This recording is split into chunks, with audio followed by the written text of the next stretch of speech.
Terima kasih Bu Ita atas materinya yang sangat menarik, menyenangkan. Semangat ya teman-teman. Semangat.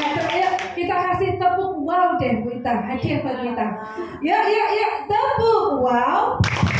Kasih W, kasih O, kasih W. Wow, tambah keren. Ya, sekali lagi ya.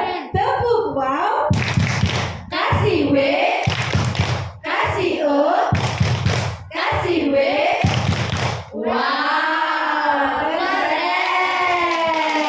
Kita plus buat kita. Baik teman-teman, melanjutkan materi yang keempat, memasuki materi yang keempat, yakni tentang kebutuhan dasar manusia.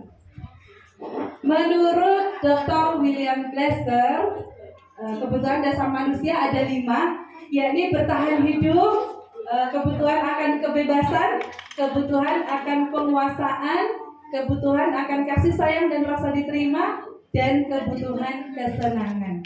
Mengapa dalam usaha kita untuk mewujudkan budaya positif ini kita sangat penting sekali untuk mengetahui tentang kebutuhan dasar manusia ini?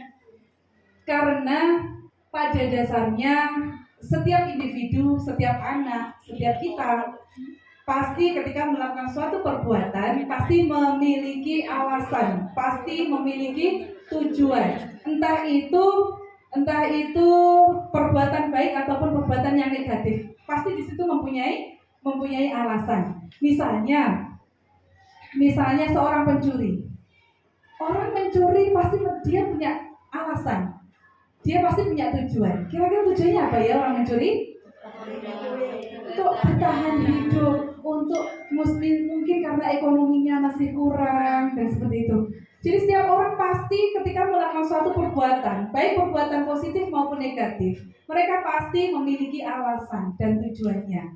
Dan pada dasarnya setiap manusia melakukan suatu perbuatan tujuannya adalah untuk memenuhi kebutuhannya. Nah, kebutuhannya kita disebutkan oleh Dr. William Glasser ada 5, termasuk anak-anak kita. Anak-anak kita melakukan hal-hal yang positif ada alasannya. Anak-anak kita melakukan hal-hal yang negatif, mereka juga pasti punya alasan. Ya, kita pelajari 5 kebutuhan dasar manusia satu-satu. Yang pertama adalah kebutuhan bertahan hidup. Next, Bu. Kebutuhan bertahan hidup ini adalah kebutuhan yang bersifat fisiologis, berkaitan dengan sandang, pangan, papan. Nah, ini adalah kebutuhan bertahan hidup. Ini termasuk juga kebutuhan biologis sebagai bagian dari proses reproduksi. Ini juga termasuk kebutuhan untuk bertahan hidup. Jadi teman-teman kita yang masih single, yang masih single ini berarti ada satu kebutuhan hidupnya yang belum terpenuhi. Kebutuhan apa, Bu? Kebutuhan biologis untuk proses reproduksi. Ya, kita doakan teman-teman kita yang masih terpenuhi kebutuhan hidupnya ini. Kemudian yang kedua, memasuki kebutuhan hidup yang kedua, yaitu kebutuhan untuk disayangi dan diterima. Belum disayang, belum diterima lah. Kebutuhan untuk disayangi dan diterima. Kebutuhan untuk disayangi ini kebutuhan yang bersifat psikologis. Ini berkaitan dengan keinginan untuk memiliki hubungan dan koneksi dengan sosial, baik dengan teman, dengan keluarga, dengan saudara, dengan teman kerja, bisa juga dengan binatang peliharaannya, terus dengan kelompok di mana kita berada. Nah, pasti kita juga membutuhkan untuk disayangi dan diterima. Ya, bukan hanya anak kecil ya yang memang mintanya disayang-sayang. Kita meskipun sudah bunda-bunda semua, pasti kebutuhan ini masih tetap kita butuhkan. Ya, napa nggih?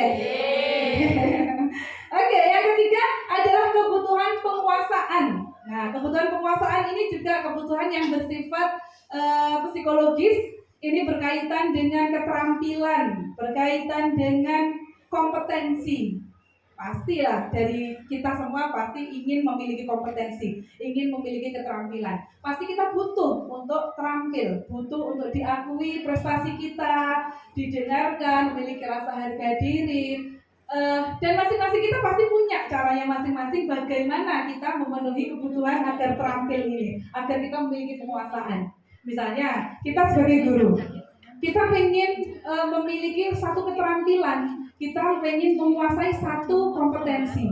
Caranya bagaimana? Dengan ikut pelatihan, dengan ikut workshop. Misalnya kompetensi mendongeng. Wah, saya merasa belum mampu dalam hal mendongeng. Nah, kita berarti satu kebutuhan kita yang belum terpenuhi, yakni kompetensi tentang mendongeng. Secara otomatis kita juga pasti kalau kita menginginkan satu keterampilan, satu penguasaan yang belum kita punya, pasti kita akan melakukan satu action untuk memenuhi kebutuhan tersebut.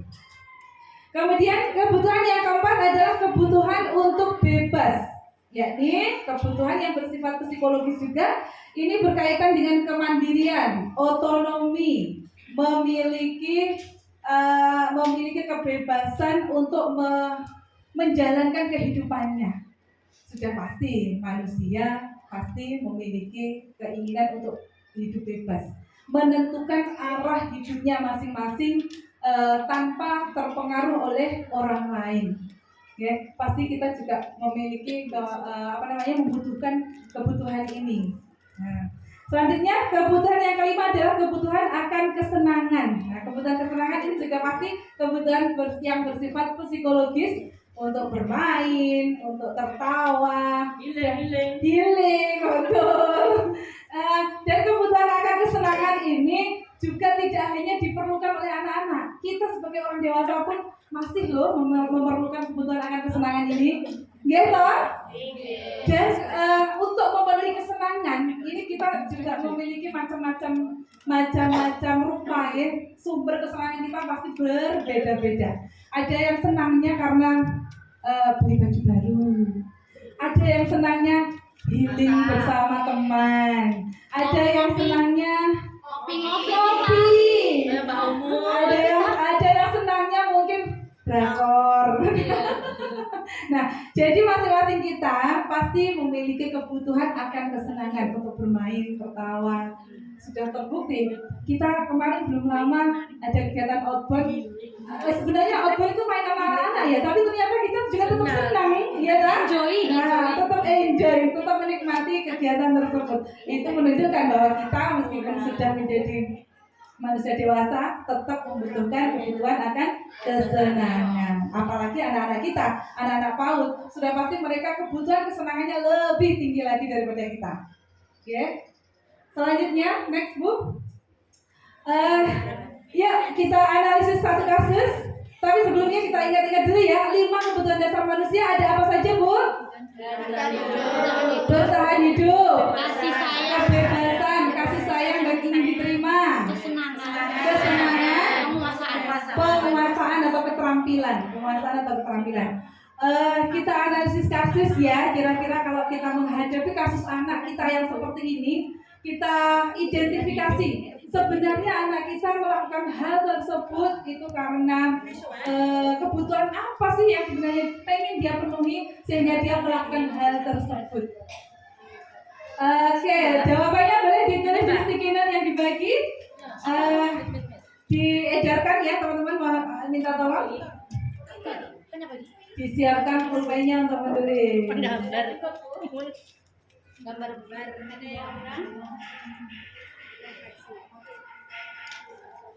sudah? Nanti jawabannya kita tempel di depan. Kita identifikasi jawabannya seperti apa. Ini tadi menentukan bagaimana kita sebagai guru akan menghadapi anak-anak yang bermasalah, anak-anak yang melanggar disiplin. Nah, di situ kita harus tahu kebutuhan apa yang ingin dia penuhi sehingga dia melakukan hal itu, dan di situ kita akan tahu bagaimana kita harus mencari solusi atas perbuatan yang dilakukan oleh murid kita. Ayo Bu, kita baca analisis kasus kita tentang kebutuhan dasar manusia. Ibu Ambar, guru wali kelas 2A di SD Pelita Hati, sedang bingung menghadapi ulah salah satu murid di kelasnya yang bernama Doni. Beberapa anak di kelas 2A telah datang padanya dan mengeluhkan Doni yang sering kali meminta bekal makan siang mereka dengan paksa. Jadi Doni ini sering mengambil bekal temannya dengan paksa. Itu. Ada ya mengalami ya seperti ini ya. Jika Anda menghadapi situasi seperti Ibu Ambar, apa yang akan Anda lakukan? Menurut Anda, kira-kira apa alasan Doni melakukan hal itu? Ingat ya, 5 kebutuhan dasar. Bertahan hidup, kebebasan, rasa kasih sayang dan diterima, terus kebutuhan untuk berkompetensi atau keterampilan, penguasaan, kemudian kesenangan. Ya, yang pertama, apabila Doni menjawab ketika Doni ditanya bu guru, kenapa kamu ambil bekal temanmu dengan paksa? Ketika Doni menjawab, karena ia lapar dan orang tuanya tidak membawakan bekal makan siang, maka kebutuhan dasar yang sedang berusaha dipenuhi oleh Doni adalah. Ayo ditulis di stikiran. Jawaban nomor 1. 5, 4, 3, 2, 1. Sudah ya Bu? Oke. Yang kedua, apabila Doni menjawab bahwa alasannya mengambil bekal temannya karena dia merasa senang. Merasa senang temannya jadi memperhatikan dia. Ketika temannya melaporkan tindakannya itu pada gurunya dan gurunya memberitahu orang tuanya, sehingga orang tuanya jadi memperhatikan dia. Maka kebutuhan dasar yang ingin dipenuhi oleh Doni adalah, ya, ingat ya, kebutuhan dasar ada 5: bertahan hidup, penguasaan, kebebasan, rasa kasih sayang dan diterima, terus penguasaan, kesenangan. Kira-kira kalau jawaban Doni seperti itu, apa yang ingin dia penuhi? Kebutuhan apa yang ingin dipenuhinya? Oke, sudah. Lanjut ke nomor 3. Apabila jawaban Doni adalah dia merasa hebat karena temannya jadi takut dengan dia dan menuruti keinginannya, maka sebetulnya Doni sedang berusaha memenuhi kebutuhan dasarnya, yakni kebutuhan biar temannya merasa takut, menurut kepada Doni. Jadi kira-kira kebutuhan apa yang ingin dipenuhi Doni?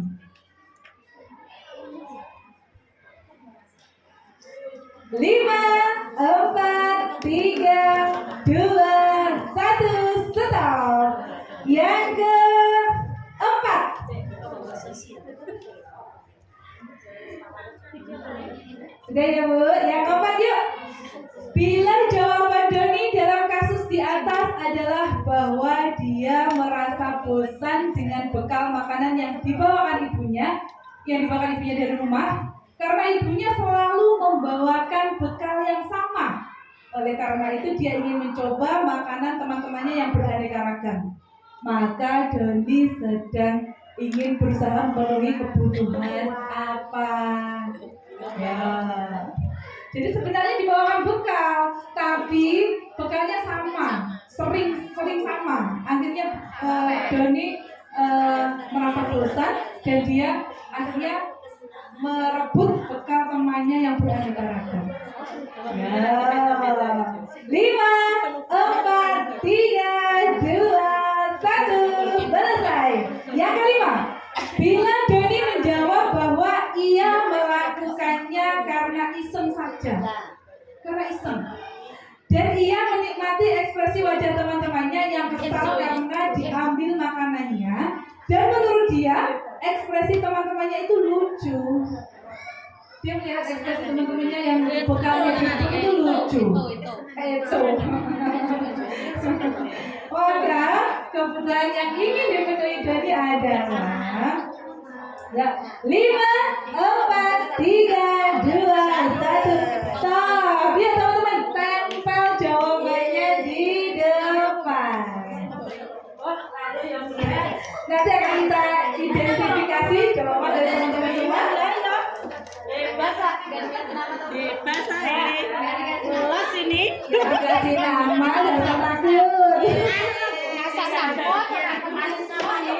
Gak usah. Oh jadi tulisin nama? Eman lah bu, harus meninggalkan Eman. Biar, biar kita negara. Harap apa bu? Haji, begini. Saya sangat lucu kan? Sudah senang dibuat. Mundur.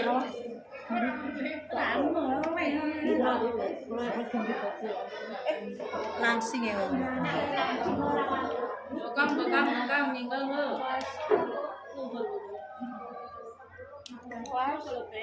Kempes nih, dikempes. Kempes.